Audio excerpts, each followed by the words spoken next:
Hello guys, मैं रवि वर्मा और आप देख रहे हैं ओनली हेल्दी एडवाइस। तो आज इस वीडियो में मैं बात करने जा रहा हूं टॉन्सिलाइटिस के फुल ट्रीटमेंट के बारे में। अगर आपको टॉन्सिलाइटिस की समस्या है तो आप किन मेडिसिन का इस्तेमाल कर सकते हैं और कौन कौन से मेडिसिन टॉन्सिलाइटिस की समस्या को पूरी तरह से खत्म कर सकता है, इसके कॉजेस के बारे में, कारण के बारे में, किन कारणों की वजह से टॉन्सिलाइटिस की समस्या उत्पन्न होती है और इसके कुछ सिम्टम्स के बारे में, कौन कौन से लक्षण टॉन्सिलाइटिस होने के बाद दिखते हैं। तो बने रहिए इस वीडियो में। वीडियो लाइक करें, शेयर जरूर करें ताकि ये इन्फॉर्मेशन दूसरे लोगों तक पहुंच सके।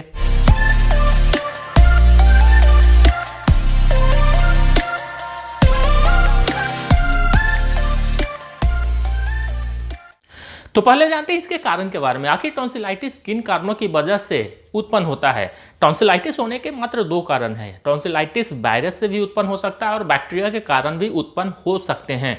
टॉन्सिलाइटिस हमारा first line of immune system माना जाता है, यानी जब भी हमारे माउथ के द्वारा, मुंह के द्वारा बैक्टीरिया और वायरस प्रवेश करता है तो tonsillitis first line of immune system का काम करता है। यानी टॉन्सिलाइटिस हमारा इम्यून सिस्टम का काम करता है, उस वायरस और बैक्टीरिया को खत्म करने का काम करता है जो हमारे मुंह के द्वारा प्रवेश करते हैं, जिसके कारण हमारा टॉन्सिल इफेक्ट होता है और उसमें सूजन आना शुरू हो जाता है।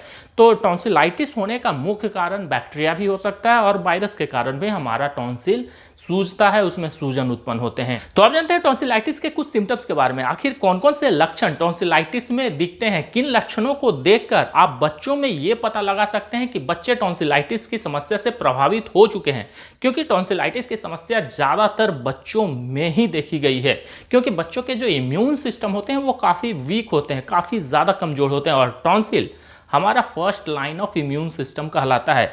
जब भी किसी बच्चे के मुंह से वायरस या बैक्टीरिया प्रवेश करता है तो टॉन्सिल को काफी ज्यादा प्रभावित करती है, जिसके कारण टॉन्सिलाइटिस की समस्या उत्पन्न होने लगती है। लेकिन यही समस्या अगर बड़ों में होती है तो वहां पे first line of immune system काफी मजबूत हो जाता है, यानी टॉन्सिल्स काफी मजबूत हो जाते हैं, जिसके कारण बड़ों में ये जो समस्या है, टॉन्सिलाइटिस की जो समस्या है वो काफी कम देखी गई है। लेकिन बच्चों में यही समस्या काफी ज्यादा देखी गई है क्योंकि उनका इम्यून सिस्टम कमजोर होता है। तो अगर किसी बच्चे को टॉन्सिलाइटिस की समस्या है तो उनमें जो प्रमुख सिम्टम्स उभरते हैं वो मुख्य रूप से फीवर की समस्या यानी बुखार की समस्या होती है। अगर किसी बच्चे को टॉन्सिलाइटिस की समस्या है तो उनमें बुखार की समस्या काफ़ी कॉमन लक्षण पाया जाता है। उनके टॉन्सिल में सूजन और येलो पैचेज पड़े रहते हैं।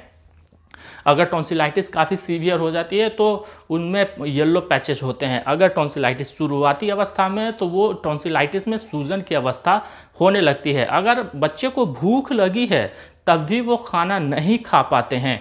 टॉन्सिल फूला हुआ रहने के कारण, टॉन्सिल में दर्द होने के कारण उनके नेक में, गर्दन में दर्द उत्पन्न होने लगता है। किसी भी चीज़ को वो पीने में असमर्थ होते हैं, उनके आवाज़ में बदलाव होना शुरू हो जाता है।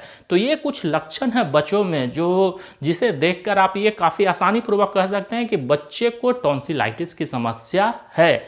बड़ों में भी यही सब सिम्टम्स दिखते हैं। अगर किसी एडल्ट या फिर बुजुर्ग में टॉन्सिलाइटिस की समस्या उत्पन्न होती है तो बुखार की समस्या हो सकती है, आवाज़ में बदलाव की समस्या हो सकती है, हेडक की समस्या, सर दर्द की समस्या हो सकती है, गर्दन में दर्द की समस्या उत्पन्न हो सकती है, किसी भी चीज़ को वो खाने में काफ़ी पेन महसूस करते हैं या तो फिर पीने में भी काफ़ी पेन महसूस करते हैं।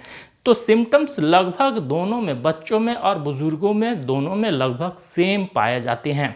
तो अब जानते हैं कौन कौन सी दवाइयाँ टॉन्सिलाइटिस के केसेस में चलाया जाता है। मुख्य रूप से टॉन्सिलाइटिस के केसेस में सिम्टम्स के ऊपर दवाइयाँ मेंशंस की जाती हैं। अगर आपको टॉन्सिलाइटिस की समस्या है तो टॉन्सिलाइटिस को खत्म करने के लिए जो सबसे बेहतर मेडिसिन है वो पेनिसिलिन ग्रुप ऑफ मेडिसिन की दवाइयों को माना जाता है, यानी amoxicillin and cloxacillin, amoxicillin and clavulanic acid. ये जो दवाइयाँ हैं इसे काफ़ी बेहतर माना जाता है टॉन्सिलाइटिस की समस्या को खत्म करने के लिए। एजिथ्रोमाइसिन, इरिथ्रोमाइसिन का भी इस्तेमाल किया जाता है टॉन्सिलाइटिस की समस्या को खत्म करने के लिए। अगर आपको फीवर की समस्या है तो पैरासीटामोल या तो फिर इब्रोफेन का इस्तेमाल किया जा सकता है, या तो फिर आपको हेडेक की समस्या है या तो फिर मांसपेशियों में दर्द की समस्या है, नेक पेन की समस्या है तो उसमें एसिक्लोफेनेक और पैरासीटामोल का भी उपयोग किया जाता है या तो फिर इब्रोफेन का भी इस्तेमाल किया जाता है। लेकिन टॉन्सिलाइटिस की समस्या को खत्म करने के लिए पेनिसिलिन ग्रुप ऑफ मेडिसिन का इस्तेमाल काफ़ी बेहतर माना जाता है, यानी एमॉक्सिसिलिन या तो फिर क्लोक्सासिलिन या तो दोनों का कॉम्बिनेशन एमॉक्सिसिलिन एंड क्लोक्सासिलिन या तो फिर एमॉक्सिसिलिन एंड कैल्वुलोनिक एसिड का जो कॉम्बिनेशंस आते हैं उसका इस्तेमाल टॉन्सिलाइटिस की समस्या को खत्म करने के लिए की जाती है। सिफेक्जिम का भी इस्तेमाल किया जा सकता है टॉन्सिलाइटिस को खत्म करने के लिए, लेकिन सिफेक्जिम का इस्तेमाल शुरुआती दौर के जो टॉन्सिलाइटिस होते हैं उसे खत्म करने के लिए की जा सकती है। तो ये सभी एंटीबायोटिक्स थे, penicillin group of medicine, amoxicillin, cloxacillin, amoxicillin and clavulanic acid, azithromycin, erythromycin या तो फिर सिफेक्जिम, ये सभी एंटीबायोटिक हैं।